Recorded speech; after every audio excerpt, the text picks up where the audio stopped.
قومی اسمبلی میں عدالتی اصلاحات کے لیے قانون سازی کا بل پیش کر دیا گیا، جس کے تحت کسی بھی از خود نوٹس کیس کا فیصلہ سپریم کورٹ کے 3 سینئر ترین ججز کریں گے۔ عدالتی قانون میں اصلاحات کے لیے قانون سازی کے لیے bill Supreme Court practice and procedure bill 2023 کا مسودہ وفاقی کابینہ سے منظوری کے بعد قومی اسمبلی میں وزیر قانون اعظم نذیر طارق کی جانب سے پیش کیا گیا۔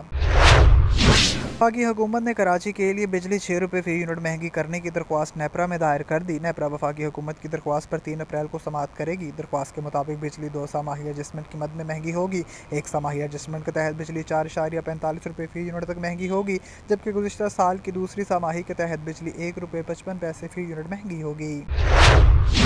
سپریم کورٹ نے الیکشن التوا کیس میں حکومت کی جانب سے فنڈز نہ ہونے اور دہشت گردی کے سبب انتخابات ملتوی کرنے کے موقف کو مسترد کر دیا۔ چیف جسٹس نے کہا کہ دہشت گردی کا مسئلہ 90 کی دہائی سے ہے۔ دوسری جنگ عظیم میں بھی انتخابات ہوئے تھے۔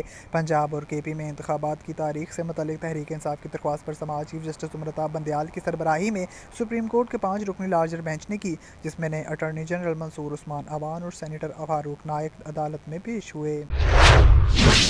وزیر اعظم شہباز شریف نے چیف جسٹس کے اختیارات کو کم کرنے کے لیے قومی اسمبلی سے قانون سازی کا مطالبہ کر دیا اور کہا ہے کہ عدلیہ کے اندر سے اٹھنے والی آوازیں امید کی نئی کرن ہے۔ جسٹس جمال اور جسٹس منصور کے کل کے فیصلے کے بعد ہم نے قانون سازی نہ کی تو مورخ معاف نہیں کرے گا۔ یہ بات انہوں نے آج قومی اسمبلی کے اجلاس سے خطاب کرتے ہوئے کہی۔ اس موقع پر وزیر اعظم شہباز شریف نے سپریم کورٹ کے ججز جسٹس منصور علی شاہ اور جسٹس جمال خان مندوخیل کا کل جاری کیا گیا تحریری فیصلہ ایوان میں پڑھ کر بھی سنایا۔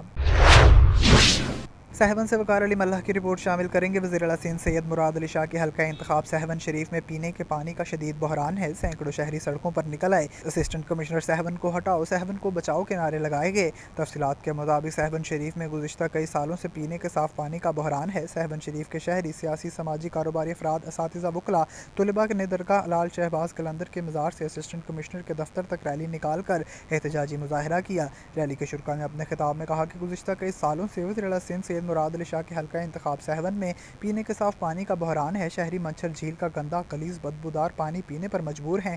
اسسٹنٹ کمشنر سہون ایڈمنسٹریٹر میونسپل کمیٹی سہون کو متعدد بار شکایت کی ہے، مگر اسسٹنٹ کمشنر صرف جھوٹے وعدے کر رہے ہیں۔ ہمارے بچے بزرگ متعدد امراض میں مبتلا ہو رہے ہیں۔ خدا وزیر اعلیٰ سندھ سید مراد علی شاہ سہون شریف کے شہری آپ کے ووٹر ہیں، ہمیں صاف پانی مہیا کریں اور اسسٹنٹ کمشنر سہون میں ایڈمنسٹریٹر میونسپل کمیٹی سہون کو فی الفور ہٹایا جائے، بصورت دیگر احتجاج کا سلسلہ بڑھایا جائے گا۔ ہمارے نمائندہ ضمیر حیدر کی رپورٹ شامل کریں گے۔ حافظ پیر سید گلزار حسین شاہ رحمۃ اللہ علیہ کا سالانہ عرس مبارک آستانہ عالیہ چراغیہ گلزاریہ سمندری پر نہایت عقیدت و احترام سے منایا گیا۔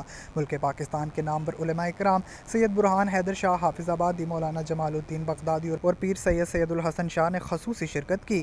تفصیلات کے مطابق برصغیر پاک و ہند کے عظیم صوفی بزرگ آل نبی اولاد علی حضرت پیر سید چراغ علی شاہ مراڑہ شریف کے فرزند حضور قبلہ حافظ پیر سید گلزار حسین شاہ رحمۃ اللہ علیہ کا سالانہ عرس مبارک آستانہ عالیہ چراغیہ گلزاریہ سمندری میں نہایت عقیدت و احترام سے منایا گیا، جس میں ملک پاکستان کے نامور علماء کرام سید برہان حیدر شاہ حافظ آبادی، مولانا جمال الدین بغدادی اور پیر سید سید الحسن شاہ نے خصوصی شرکت کی۔ عرس مبارک کی تقریب میں علاقہ سمندری کی سیاسی و مذہبی اور ہزاروں کی تعداد میں موریدین عقیدت مندوں نے شرکت کی۔ انتظامی امور سرپرستی پیر سید مطار رسول شاہ اور سید عطا رسول شاہ نے ادا کیے۔ شمالی میکسیکو میں امیگریشن کے ایک حراستی مرکز میں لگنے والی خوفناک آگ میں بری طرح جھلس کر 39 افراد ہلاک اور 29 زخمی ہو گئے۔ عالمی خبررساں ادارے کے مطابق حراستی مرکز میں کام کرنے والے ایک اہلکار نے نام ظاہر نہ کرنے کی شرط پر بتایا ہے کہ تارکین وطن حراستی مرکز میں لگنے والی آگ میں 39 ہلاکتوں کی تصدیق ہو گئی ہے۔ افغانستان کے خلاف قومی ٹیم کے کپتان شاداب خان نے T20 میں 100 وکٹ لینے کو خواب قرار دے دیا۔ پی سی بی کو ویڈیو پیغام میں شاداب خان کا کہنا تھا کہ پاکستان کے لیے کھیلنا ایک خواب تھا اور اب وکٹوں کی سینچری مکمل کرنا بھی خواب جیسا لگ رہا ہے۔ T20 میں پہلا پاکستانی بننے میں سرخرو ہوا ہوں جس نے یہ اعزاز پایا ہے۔